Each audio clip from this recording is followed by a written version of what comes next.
বাবার বাসায় 7 কেজি মিষ্টি আর 3 কেজি রসমালাই কিনে নিয়ে যাওয়ার পরে রাতের বেলায় আমার স্বামীকে ভাত দেওয়া হলো 1 পিস পাঙাশ মাছের ঝোল আর 2 টুকরো পোলট্রির মাংস দিয়ে।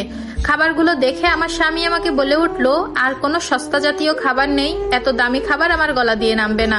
আমি তখন আমার চোখের কোনায় পানি মুছতে মুছতে বললাম, বিয়ের সময় খেয়াল ছিল না বাপ মা মরা মেয়েকে বিয়ে করলে শ্বশুর বাড়িতে আদর জুটবে না?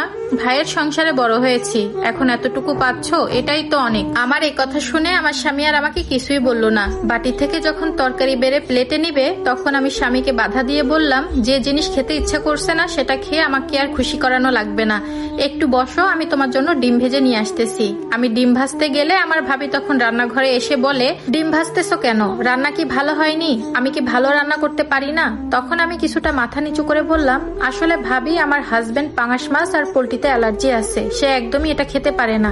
তখন আমার ভাবি আমাকে খোঁচা মেরে বলল, বড়লোক বাড়ির ছেলে তো, গরিবের খাবার খেতে পারছে না। আমি আমার ভাবির কথাগুলো শুনেও না শোনার ভান করে ডিমটা ভাজতে লাগলাম। পরের দিন সকাল 10টা বেজে গেল, কিন্তু তাও নাস্তার কোনো খবর নেই। এই অবস্থা দেখে আমি আমার ভাবিকে ডাকতে গেলাম, কিন্তু দেখলাম দরজা বন্ধ, ফ্রিজেও তালা মারা। আমার ডাকাডাকিতে ভাইয়া ভাবি রুম থেকে বের হয়ে আসলো ঠিক 10:30টার দিকে। তখন আমার ভাইয়া আমাকে বলল, কি রে, ছুটির দিনে এত সকালে ডাকাডাকি করছিস কেন? তখন আমি আমার ভাইয়াকে বললাম, ভাইয়া 10:30টা বেজে গেছে, এখনো তোমাদের জামাইকে নাস্তা করাতে পারিনি। ডাকছিলাম ফ্রিজের চাবিটা নিতে, নাস্তার জন্য ফ্রিজ থেকে ডিম আর কিছু সবজি বের করে নিতাম। এ কথা শোনার পর আমার ভাবি পেছন থেকে বলে উঠলো, আরে আর বইলো না, ফ্রিজে তালা মেরে রাখি তোমার ভাইয়ার জন্য। তুমি তো ভালো করে জানোই তোমার ভাইয়ার ডায়াবেটিক্স, তারপরেও ফ্রিজ খুলে শুধু মিষ্টি খায়, এজন্যই তালা মেরে রাখা, তুমি আবার অন্য কিছু মনে করো না। তখন ভাবিকে বললাম, রাতের বেলা যখন ফ্রিজ থেকে ডিম নিলাম তখনও তো ফ্রিজ লক করা ছিল না, আর আমার ভাইয়ার কোনো ডায়াবেটিক্স নেই, এটা আমি ভালো করেই জানি। এ কথা শোনার পর আমার ভাইয়া আমতা আমতা করে বলল, তোর ভাবি ঠিকই বলেছে, ইদানিং আমার একটু ডায়াবেটিক্স দেখা দিয়েছে। আমি আর তখন কিছু না বলে রান্নাঘরের দিকে চলে গেলাম নাস্তা বানাতে। সকালের নাস্তা দিতে প্রায় তখন 11:30টার বেশি বেজে গেল। আমার স্বামী তখন খাবার টেবিলে বসে বলল, দরকার কি ছিল এখন নাস্তা বানানোর জন্য? একটু পরে না হয় একসাথে দুপুরের খাবার খেয়ে নিতাম। একথা শোনার পর আমি তাকে রাগান্বিত চোখে বললাম, চুপচাপ নাস্তা খেয়ে উঠো। আমার স্বামীও কিছু না বলে চুপচাপ নাস্তা খেয়ে নিল। নাস্তা কমপ্লিট করার পর যখন আমার স্বামী একটু খাটের উপর রেস্ট নেওয়ার জন্য শুচ্ছিল তখন আমি তাকে বললাম, অনেক হয়েছে শ্বশুর বাড়িতে বেড়ানো, এখন ব্যাগপত্র গোছাও। আমার স্বামী তখন অবাক হয়ে বলল, গতকাল বিকালেই তো আসলাম, আজ সকালেই চলে যাব? আমি তো ভেবেছিলাম শ্বশুর বাড়িতে কয়েকদিন থাকবো। তখন আমি তাকে বলে উঠলাম, তোমার আবার কিসের শ্বশুর বাড়ি? তোমার তো শ্বশুরও বেঁচে নেই, শাশুড়িও বেঁচে নেই, তাই তোমার কোনো শ্বশুর বাড়িও নেই। এই কথাগুলো যখন বলছিলাম তখন আমার চোখ থেকে অঝরে পানি বের হচ্ছিল। নিজের বাড়িতে আসায় নিজের স্বামীকে এত অযত্নতে দেখে আমি আর সহ্য করতে পারতেছিলাম না।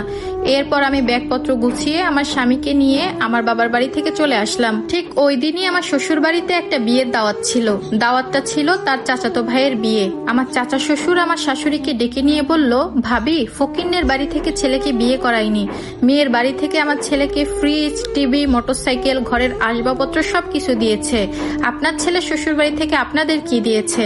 আমার শাশুড়ি মা তখন কিছুটা হেসে বলল, নিজের বাড়ির সবচেয়ে অমূল্য রতনটা আমাদেরকে দিয়েছে, তাদের মেয়েকে দিয়েছে আমাদেরকে, আর কি দিবে? তখন আমার চাচা শ্বশুর আরো একটু খোঁচানোর জন্য বলে উঠলো, কেন ভাবি, এখন তো মেয়েদের বাড়ি থেকে টিভি, ফ্রিজ, মোটরসাইকেল আরো অনেক কিছু দেয়, আপনার ছেলের বউয়ের বাড়ি থেকে কি কিছু দেয়নি? তখন আমার শাশুড়ি মা হেসেই বলে উঠলো, আমার ঘরে 2টা ফ্রিজ আছে, একটা নর্মাল, একটা ডিপ, আর ঘরে বিশাল বড় টিভি আছে, তাই টিভির কোনো প্রয়োজন নেই। আর আপনি তো ভালো করেই জানেন আমার ছেলের দামি প্রাইভেট কার আছে, তো মোটরসাইকেল দিয়ে আর কি করবে? আমার ঘরটাতে আল্লাহ রহমতে সবকিছুই ছিল না শুধুমাত্র একটা মেয়ে, তাই ওরা আমাকে দয়া করে তাদের মেয়েটাকে দিয়েছে, আমার আর কিচ্ছু চাই না। আমার শাশুড়ির মুখে এমন কথা শুনে চোখের পানি আর ধরে রাখতে পারলাম না। আমার শাশুড়ি তখন আমাকে দেখে বলল, এই তোর সমস্যা কি? কিছু হলেই এরকম চোখের পানি নাকের পানি এক করিস কেন?